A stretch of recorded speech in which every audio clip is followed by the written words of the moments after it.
Terus 1, 2, 3. Assalamualaikum warahmatullahi wabarakatuh. Kami dari kelompok 3 ingin menyampaikan hasil materi kami mengenai harga dan terbentuknya harga pasar. Saya Putri Nurashifa absen 25.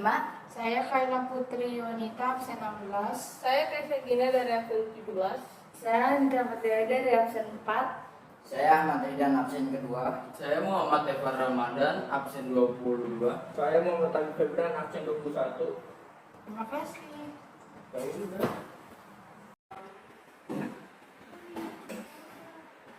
Pengertian harga pasar. Harga pasar adalah hal yang harus dibayarkan oleh konsumen sebagai pengimbang atas produk atau jasa yang dibelinya. Fungsi utama harga adalah sebagai alat ukur nilai suatu produk atau jasa. Selain itu, ada beberapa fungsi harga secara umum, yaitu 1. Sebagai alat bantu dalam aktivitas transaksi, di mana harga yang sudah ditetapkan akan mempermudah proses jual beli. 2.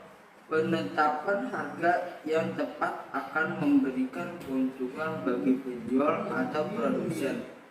3. Menjadi salah satu acuan bagi pembeli atau konsumen dalam menilai kualitas suatu barang atau jasa. 4. Membantu pembeli atau konsumen dalam mengambil keputusan yang berkaitan dengan manfaat produk dan daya beli konsumen. Bagian dari harga pasar sendiri adalah tinggi rendahnya tingkat harga yang terjadi atas kesepakatan antara produsen sebagai penawaran dengan konsumen sebagai permintaan. Harga pasar juga biasanya disebut sebagai harga keseimbangan. Ada 3 cara yang digunakan untuk menunjukkan keadaan keseimbangan harga pasar, yaitu menggunakan angka, menggunakan kurva permintaan dan penawaran, menentukan secara matematik. Tujuan dari penetapan harga adalah mencapai target usaha, mendapatkan laba penjualan, meningkatkan dan mengembangkan produksi suatu produk atau jasa, meluaskan target pemasaran.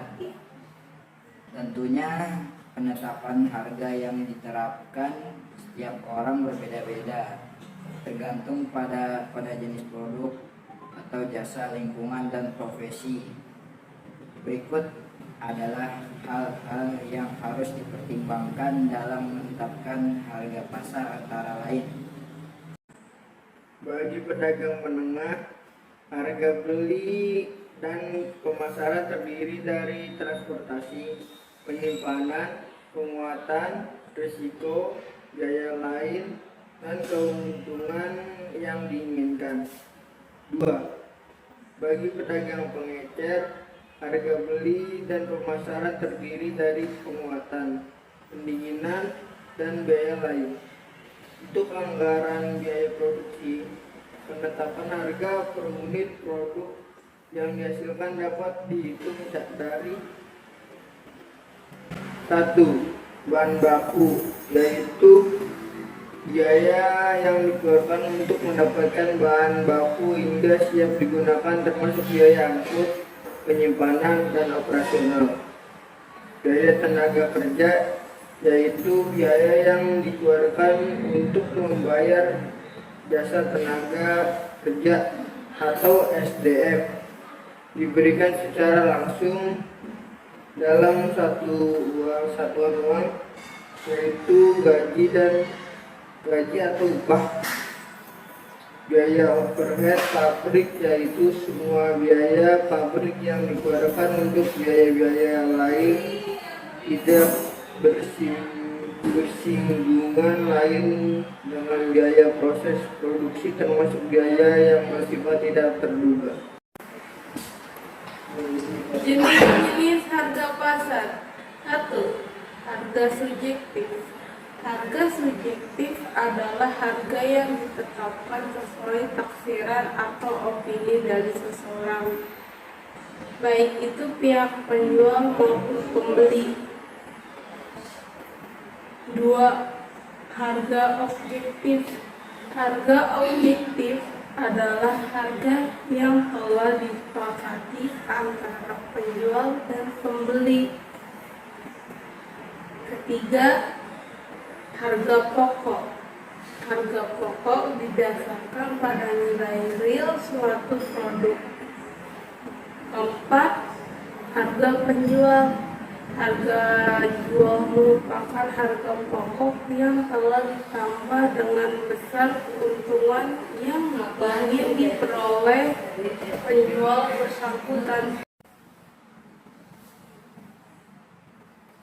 Golongan pembeli. Golongan pembeli dibedakan menjadi 3 bagian. Di antara lain, pembeli marginal. Jenis pembeli ini memiliki daya beli setara dengan harga pasar. Pembeli marginal merupakan jenis pembeli potensial bagi para penjual. Kedua, pembeli supermarginal. Pembeli ini memiliki daya lebih tinggi daripada harga pasar. Umumnya, mereka memiliki kesediaan untuk membayar harga barang yang ada di pasar. Pembeli supermarginal juga bersedia menerima konsumen. 3. Pembeli submarginal. Pembeli submarginal merupakan jenis pembeli dengan daya beli di bawah harga pasar. Pembeli jenis ini tidak bisa membeli barang karena daya ini memiliki daya yang rendah. Golongan penjual. Sama halnya dengan golongan pembeli, penjual juga dikelompokkan menjadi 3 jenis, antara lain 1. Penjual marginal. Penjual jenis ini memiliki harga pokok barang setara dengan harga pasar. Mereka akan mendapatkan keuntungan dari pergeseran harga jangka pendek jika terjadi kenaikan harga. 2. Penjual supermarginal. Penjual supermarginal merupakan jenis penjual yang memiliki harga pokok di bawah harga pasar. Penjual jenis ini memiliki kelebihan berupa kesanggupan dalam menjual barang di bawah harga pasar. Ketiga, penjual submarginal. Jenis penjual ini memiliki harga pokok di atas harga pasar, sehingga mereka tidak dapat menjual barang. Mereka akan memperoleh keuntungan jika harga pasar meningkat. Faktor-faktor yang mempengaruhi harga pasar. Yang pertama, itu ada permintaan terhadap barang atau jasa bertambah, sedangkan jumlah barang atau jasa terbatas. Yang kedua, itu tinggi rendahnya biaya produksi. Yang ketiga, pandangan masa depan dari produsen atau konsumen. Yang keempat, itu penawaran terhadap barang atau jasa bertambah, sedangkan daya beli konsumen tetap atau berkurang. Di sini saya akan menjelaskan tentang kurva harga dan terbentuknya harga pasar. Dari pojok sini sampai ke atas itu ada kurva penawaran yang ditandakan dengan huruf S. Dari atas sini sampai ke bawah sini itu ada kurva permintaan yang ditandai dengan huruf D. Garis tegak lurus ke atas ini itu harga dalam rupiah, dan yang di bawah ini adalah jumlah barang yang ditandai dengan Q. Sedangkan garis tegak lurus ini ditandai dengan P. Nah, harga keseimbangan itu ditandai dengan E. Yang pertama itu terjadi permintaan dari konsumen terhadap suatu produk di pasar. Yang kedua terjadi penawaran produk oleh produsen. Yang ketiga terbentuklah harga pasar sebagai titik temu antara penawaran dengan permintaan. Terima kasih.